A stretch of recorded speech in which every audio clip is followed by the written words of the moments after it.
Welcome to another edition of the Here We Go podcast. This is the end of 2024. It is officially New Year's Eve. And with the end of 2024, I thought it would be kind of fun to kind of recap what we've seen out of the Pittsburgh Steelers in this year so far. It's been a pretty wild ride, right? Even dating back to the very, very beginning. So much unknown with Omar Khan going into his second year as general manager, trying to so clearly flip over this roster into a new roster. And we see a draft class, a lot of talk about the draft and, should we have gone higher for a wide receiver, and so much optimism for the class that he put out there, and still things to be critical about as well. Guy like Roman Wilson, for example, hasn't seen the field ever. He made it 3 plays in pads before what has essentially become a lost season for him in a redshirt year.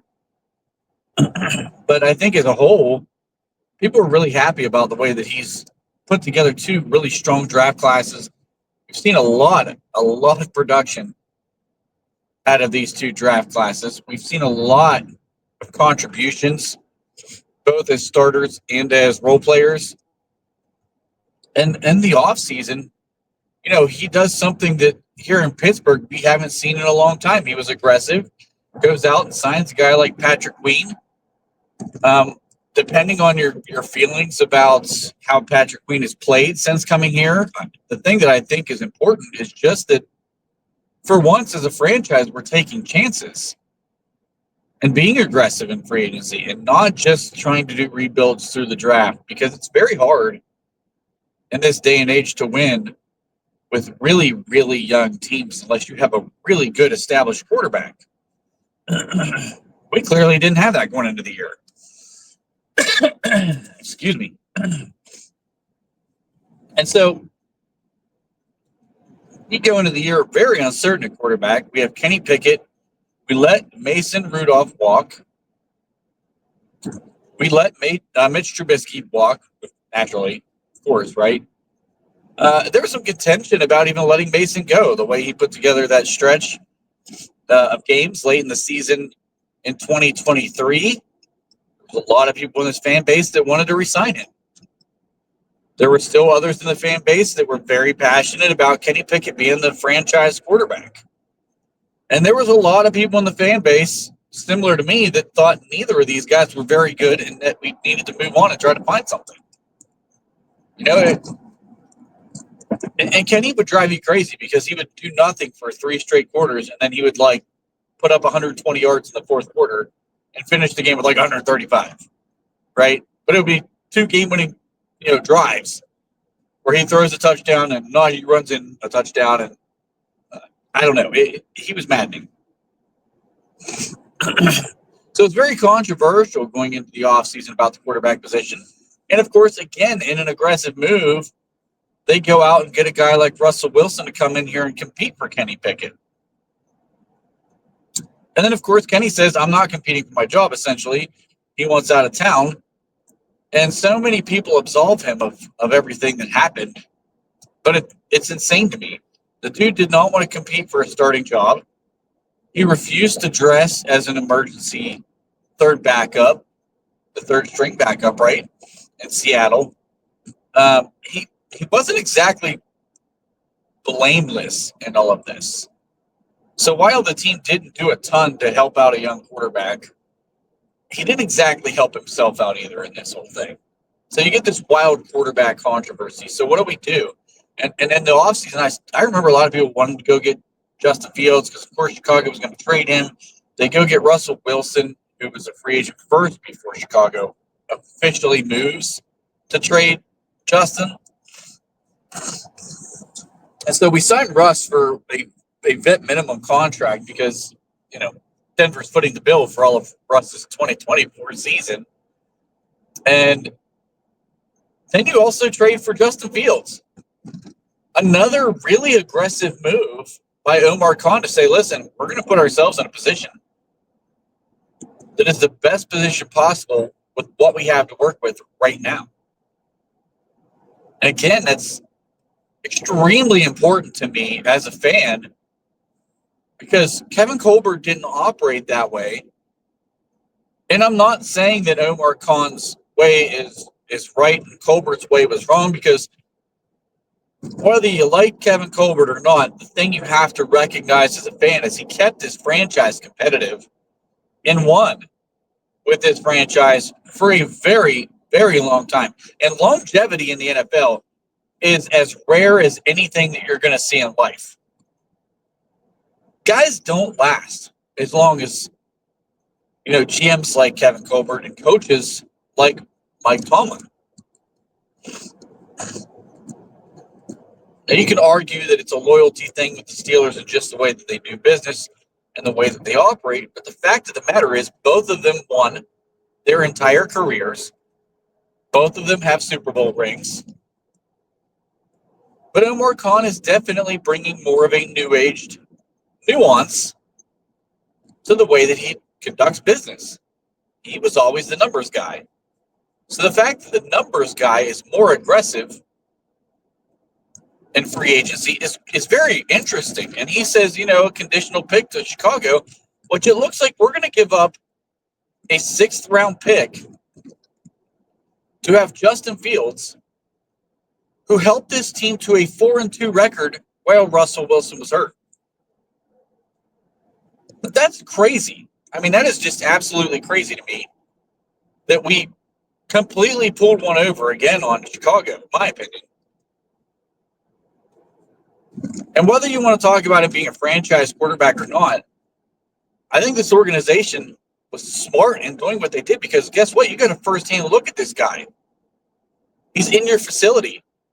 If you want to take a chance on him next year, you know exactly what you're getting into at this point.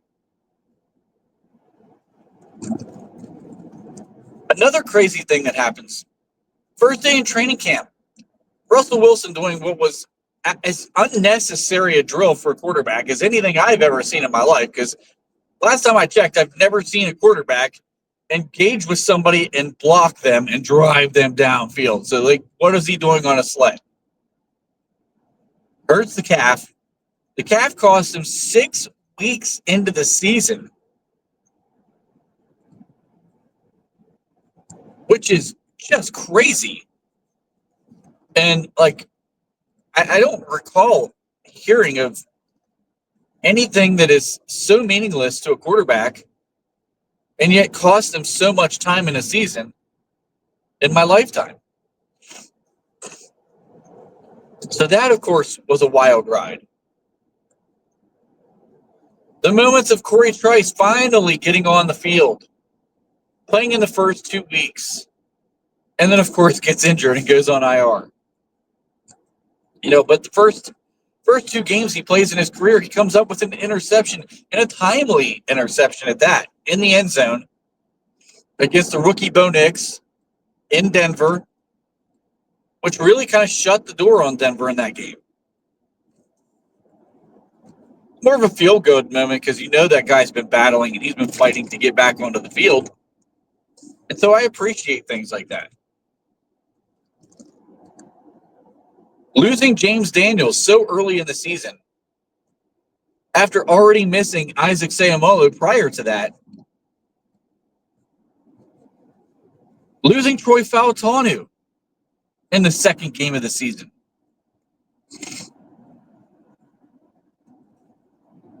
I mean, we've really battled some pretty crazy, not only just injuries, but so much into the season, we were in flux in the offensive line because we were starting different groups every week. And if you'd have told me, I've said this more than once, if you'd have told me that we were going to start Dan Moore Jr., miss Isaac Seumalo for the first few games, then lose James Daniels, and end up starting Seumalo, Zach Frazier, rookie, Mason McCormick, rookie, Broderick Jones, who had to go, 6 weeks into the season before he lost He actually played a full season of football, maybe something like that.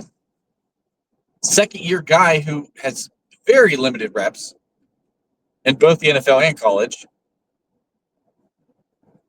I would have said we'd be getting crushed this season. There's no way that kind of a young offensive line that's so inexperienced is going to hold up, especially when you have to start a fourth-round rookie or a seventh-round guy who's kind of a Swiss Army knife in Spencer Anderson, who got plenty of play time early on.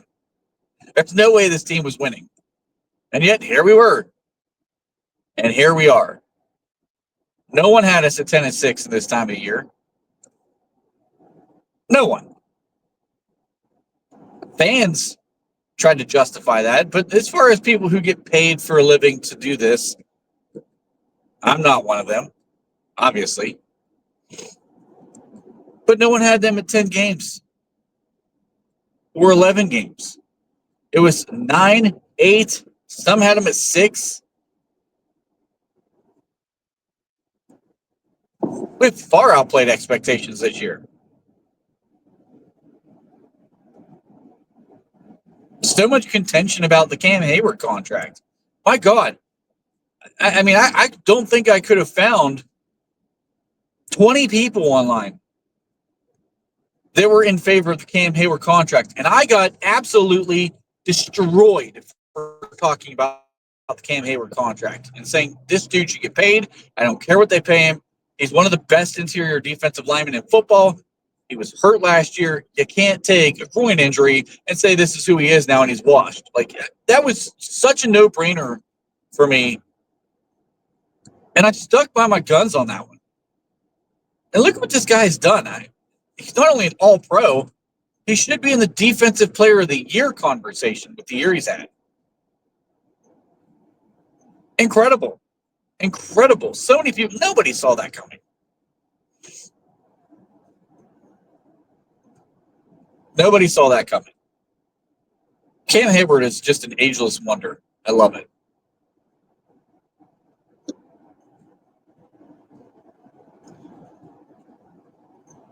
But it's been such a wild ride all season long. We jump out to this great start. Everybody starts talking about Super Bowl. And then we go on a 3-game losing streak and everything falls through and just so much doom and gloom. And honestly, at this point, the team and the fan base both should look at this new year as a fresh start. We've got an opportunistic defense going against a high-powered offense and what could be a game where if we play well against Cincinnati, it's a get-right game for us heading into the playoff. Give us a little bit of momentum. Put the 3-game losing streak behind us and give us an opportunity to do something as a franchise that we haven't done in 8 years, which is win a playoff game. There is a very small outside chance we could host a playoff game, which is only going to happen if the Ravens absolutely just fall apart in Cleveland. I don't see that happening. But if I was Mike Tomlin, I also would not rest the starters in this game. A lot of conversation about should we rest starters? No. Have you seen your team play the last 3 weeks? You need the starters to have a good game, especially the offense. We've got nothing going against the Eagles, the Ravens, or the Chiefs. Nothing compared to what we were doing. This needs to be a get-right game for both the offense and the defense. If the defense can find a way to play well against Cincinnati,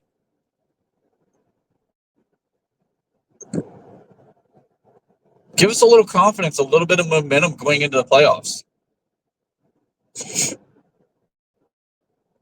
We have a chance to knock them out of the playoff as well. Why wouldn't we want to handle that business right now? If we want to seriously compete, I don't think this team's a Super Bowl team. Let me just say this. The people inside that locker room and the people inside that franchise believe this team can get to a Super Bowl. If you're going to think that way, you should want to knock out a team that is a threat.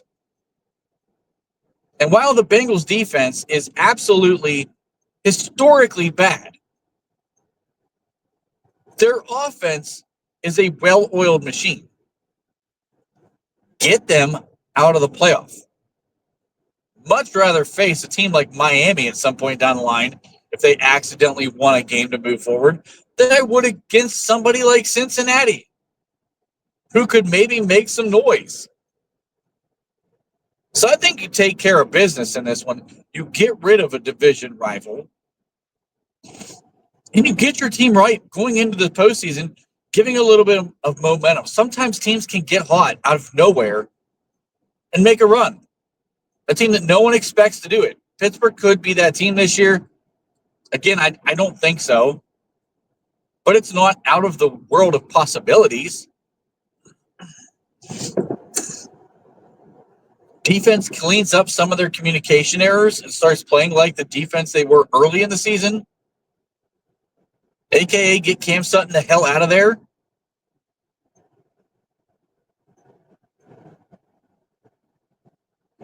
You don't know what can happen.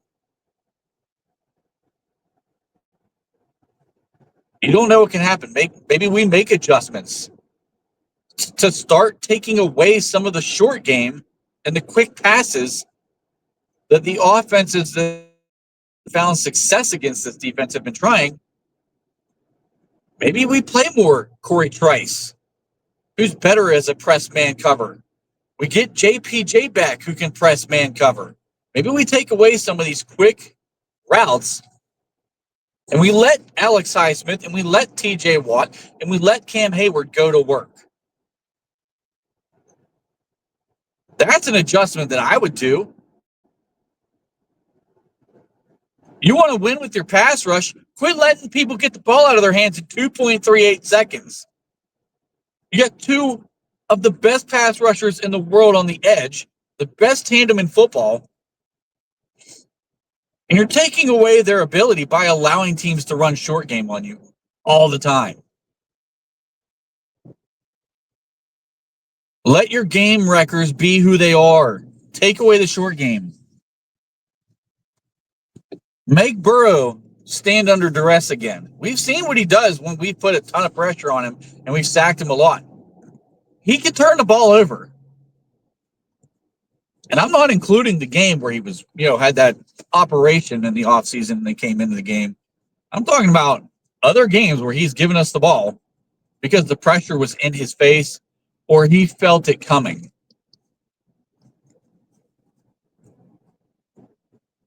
Get this offense going downhill and getting some confidence against such a bad defensive front for Cincinnati. Again, outside of Trey Hendrickson, no one on that defense is having a good year, really.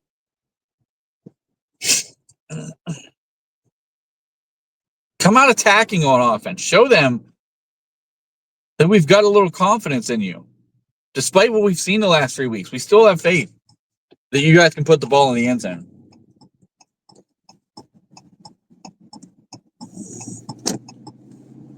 With the end of 2024, we should be looking forward to 2025 because Saturday in a night game in Pittsburgh,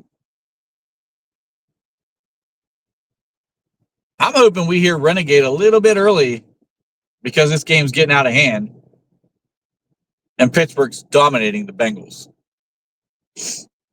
I think that's a very real possibility in this game. This team is going to be extremely motivated. And while Cincinnati has everything to play for, I would argue that Pittsburgh does as well. I would definitely argue that this is a must-win game on Saturday. And I hope that the game plays out just like that in this offense and this team comes out firing. And I hope Tomlin doesn't take the game lightly, assuming that we're just getting into the playoff and it doesn't matter who we play, because I do think it matters. I would love to go against Cincinnati and then follow that up with Houston. Two teams that are struggling, especially defensively, to give us a little bit of faith and a little bit of momentum that we can make a run here. So we'll see what happens. But as always, like I say, when you guys are looking forward to 2025, put some optimism back into your favorite team. Let's get a win Saturday. Let's go into Houston. Let's get a win there. Let me know what you think. As always, like, share, and subscribe. Appreciate you for listening. Appreciate all of you for listening this year. It's the first year I've ever done anything like this. I have a lot of fun doing it. It's always entertaining to talk Steelers football. So I hope you guys have a safe New Year's Eve, and I hope you have a great New Year's Day with your families or friends. Have a good one.